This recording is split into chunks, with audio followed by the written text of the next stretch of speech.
సాధారణంగా మనకు తెలుస్తూ ఉంటుంది. ఒక వ్యక్తి కేసు పడినప్పటి నుంచి కేసు క్లోజ్ అయ్యేదాకా మెంటల్ గా కూడా అతను ఫిక్స్ అయి ఉంటారు ఆ కేసుకి. సో ఇలాంటి మీడియేషన్ అనేది పెట్టడం వల్ల అవేర్నెస్ కనెక్ట్ చేయడం వల్ల ఇద్దరు పార్టీస్ కూడా వారి యొక్క వర్షన్స్ ని విని రీకన్సిలియేషన్ చేసుకుని ఒక డెసిషన్ ఒకటి అర్థమైపోతే ఇద్దరు పార్టీ కూడా మెంటల్ గా పీస్ అయిపోతారు. కేసు అనేది ఎంత ఫాస్ట్ గా సాల్వ్ అయిపోతే అంత ఫాస్ట్ గా పార్టీస్ ఫిజికల్ గా ఒకరు వెల్ ఆఫ్ ఉండొచ్చు, ఒకరు నాన్ వెల్ ఆఫ్ అయి ఉండొచ్చు. బట్ స్టిల్ మీడియేషన్ చేయడానికి మధ్యవర్తి లేకపోవడం వల్ల చాలా మంది కేసులు అలాగే ఎన్నుకుంటారు. సో ఐ రిక్వెస్ట్, మన దగ్గర చాలా కేసెస్ కార్పొరేషన్ కూడా చాలా ఉంటాయి, ల్యాండ్ అక్విజిషన్ కేసెస్ ఉంటాయి, బిల్డింగ్ పర్మిషన్ కేసెస్ ఉంటాయి. ఇద్దరు బ్రదర్స్ ఉంటారు, ఒకే హౌస్ మీద సేమ్ ప్రాపర్టీ మీద వాళ్ళ తగాదాలు ఉంటాయి. బట్ అనవసరంగా కోర్టుకు వెళ్ళి బిల్డింగ్ పర్మిషన్ అని చెప్పి మన దగ్గర ఇష్యూ చేస్తుంటారు, హైకోర్టు దాకా వెళ్తారు, సుప్రీం కోర్టు దాకా వెళ్తారు.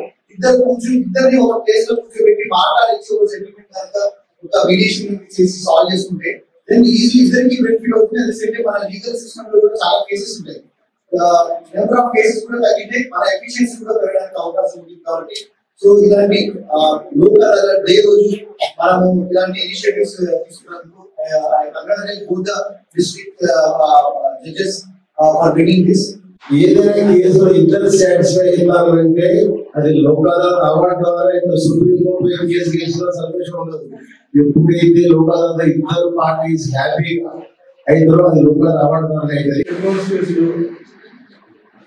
తర్వాత కుటుంబ తగాదాల కేసులు, భార్యాభర్తల తగాదాల మెయింటెనెన్స్, ఆదాయం రావడం చేసే కేసులు, ఇవన్నీ కూడా వాళ్ళు ఒకరినొకరు అర్థం చేసుకొని తొందరగా సెటిల్మెంట్ చేసుకుంటే వాళ్ళకి కుటుంబ వాతావరణం బాగుంటుంది, సంఘానికి కూడా చాలా ఉపయోగం ఉంటుంది.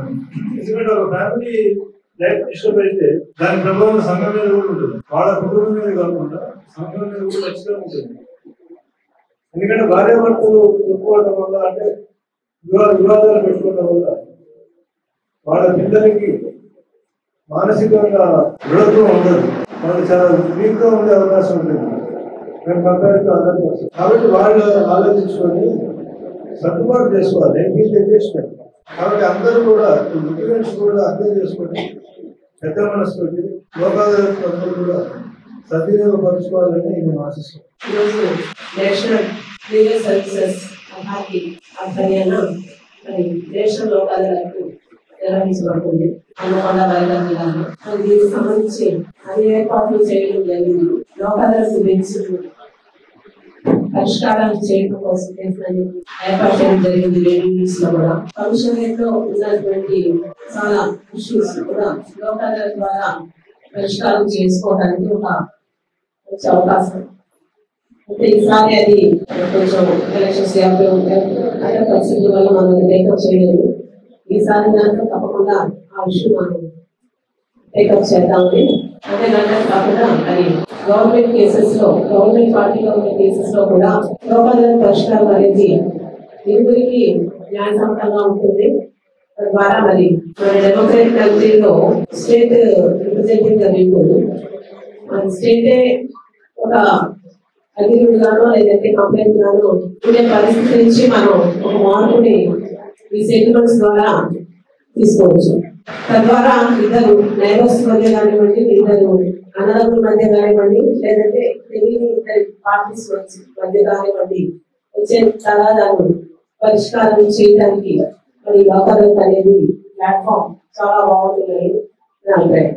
నేషనల్ లీగల్ సర్వీసెస్ అథారిటీస్ కింద మరి భాగంగానే ఈ నేషనల్ లోక్ అదాలత్ కండక్ట్ చేయడం జరుగుతుంది. దీంట్లో ఈ తీర్పు ఏదైతే ఉంటుందో దాని మీద అప్పీల్ అనేది ఉండదు. కాబట్టి మరి మళ్ళీ ఈ సమస్య పరిష్కారంగా అవుతుంది, మళ్ళా వస్తుంది అనేటువంటి ఆలోచన ఉండదు. రెండవది, విపక్షాల వాళ్ళు కూడా సమాధితో అంగీకారంతో మరి కలిసిపోయి ఈ సమస్యను పరిష్కరించుకుంటారు. కాబట్టి ఒక అవార్డు పాస్ ఉంటుంది కాబట్టి దాని మీద అప్పీల్ ఉండదు. మరి సమాజంలో మరి మనం బతకడానికి అనువైనటువంటి ఒక వాతావరణం, సుభద్ర వాతావరణాన్ని మనం కల్పించుకోగలుగుతాం. కోర్టు వారి ఆదేశాల ప్రకారం సెక్షన్ 89 సిపిసి కింద ప్రొసీజర్ కోర్టు కింద మరి పరిష్కార మార్గాలు అనేవి పొందుపరిచాయి. అది ఆర్బిట్రేషన్ కానివ్వండి, కన్సిలేషన్ కానివ్వండి, సెటిల్మెంట్ లోకాదాలత్ కానివ్వండి, శ్రీలోకాదాలత్ సెటిల్మెంట్ ఇలా 4 రకాలైన పరిష్కారాలు ఉన్నాయి. ఈ కోర్టులో పెండింగ్ ఉన్న కేసులే కాకుండా లోకాదాలత్ లో ప్రీ ఇన్వెస్టిగేషన్ కేసుల్లో కూడా ఇది మనం సమస్యలు పరిష్కరించుకోవచ్చు. మరి ఇప్పుడు కమిషన్స్ సంబంధించిన కూడా అని ఆ విధంగా ఇలా ప్రాజెక్ట్ ప్రజావాణి లాగా మనకి చేసుకోవడానికి ఉంటుంది.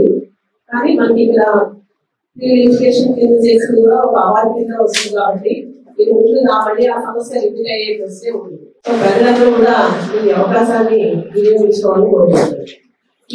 ఇక్కడ మనం ఈరోజు లోకాదాలత్లో డిస్పోజ్ అయ్యే కేసు పరిష్కరించే కేసులు అన్ని కూడా క్రిమినల్ లో పెండింగ్ ఉన్న కేసులు అన్ని కాంపౌండింగ్ కేసులు అంటే రాజీ చేసుకోవడానికి కేసులు, ఫ్యామిలీ మ్యాటర్స్, కేసులు,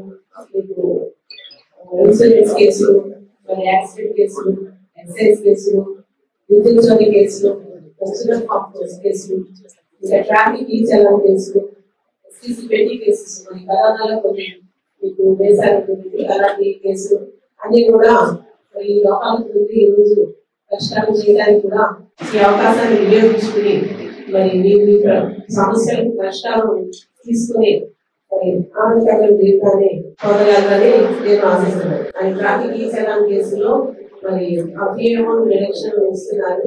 మరి అది కూడా అందరూ ఉపయోగించుకుని మరి 5 గంటల వరకు కూడా మరి లోకాలకు జరుగుతుంది. ఏమైనా పెండింగ్ ఉంటే కేసు దాంట్లో కూడా ఈ అవకాశం వినియోగించుకుని మరి ఫైన్ పే చేసుకుని కేసులు తగ్గించుకోవాలి నేను అందరినీ కోరుకుంటున్నాను. తర్వాత నేషనల్ కేసులో కూడా సిల్పోసి కేసులో కూడా పార్టీలు వచ్చినట్టయితే వారంటీగా వచ్చినట్టయితే సమస్య తీసుకున్నా వచ్చినట్టయితే కనుక మరి దానికి తగిన కన్సిలేషన్ చేసి మీడియేషన్ చేసి మరి తక్కువ అమౌంట్ వాళ్ళ కేసెస్ కూడా కాంపౌండ్ కి కట్టకుండా మరి పరిష్కారం చేయడానికి మరి అడ్వకేట్స్ తరఫున మరి బాలయ్య ప్రెసిడెంట్ అందరూ కూడా హామీ ఇచ్చున్నారు. అలాగే ఇన్సూరెన్స్ కంపెనీ వాళ్ళు కూడా తమ వంతు చేయడానికి సిద్ధంగా ఉన్నారు. కాబట్టి ప్రజలందరూ కూడా ఈ అవకాశాన్ని వినియోగించుకుని మరి ఎక్కువ కేసులు మీరు రాజీ చేసుకుని కేసులన్నీ కూడా ముందుకు సాగుతారని మరి ఎవరికైనా ఏదైనా సలహాలని ఏదైనా డౌట్స్ కానీ వచ్చినట్టయితే కనుక సెక్రటరీస్ ఆఫ్ ది వరంగల్ ఈ రికార్డ్స్ పైన లేదంటే ఏదైనా ఎలా చేయాలి ఏదైనా ఇష్యూ వచ్చినా తప్పనిసరిగా దానికి సలహా ఇచ్చి ముందుకు నడిపిస్తాము. 10 lakhs కేసెస్ 10 lakhs షెడ్ అయిపోయింది. డెత్ కేసు అండి 30,75,000 కేసు వేయడం జరిగింది. ఇది లోకాదాలత్లో 10 లక్షలకు సెటిల్ అయిందండి. ఓకే ఈ కేసు ఏంటంటే ఇందులో గొప్ప విషయం ఏంటంటే ఇది రీసెంట్ 2023 ఈ ఇయర్ లోనే వేసినటువంటి కేసు. ఈ కేసు ఎప్పుడు వేసేసారంటే సెప్టెంబర్ లో వేశారు. ఈ యాక్సిడెంట్ కేసు డిసెంబర్ లో షెడ్యూల్ కావడం జరిగింది. చాలా స్పీడ్ గా షెడ్యూల్ చేయడం జరిగింది. ఈ సందర్భంగా ఇన్సూరెన్స్ కంపెనీ వారికి మరియు డివిజనల్ కౌన్సిల్స్ అండ్ అడ్వకేట్స్ కి ప్రత్యేక ధన్యవాదాలు తెలియజేస్తున్నాం.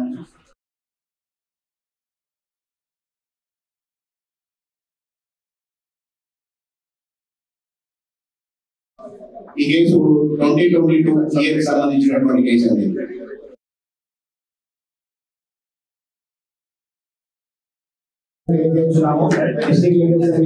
వరంగల్ అండ్ హన్మకొండ తరఫున ఎందుకంటే మీరు తొందరగా స్పందించి సెటిల్ చేసి ఆ చెక్కుతో రెడీగా వచ్చినందుకు ధన్యవాదాలు. నష్టపరిహారము వారి కుటుంబాలకు నష్టపరిహారము ఇవ్వడానికి ఈ థర్డ్ పార్టీ హబ్ లో మాకు కంపెనీ స్టార్ట్ చేసింది.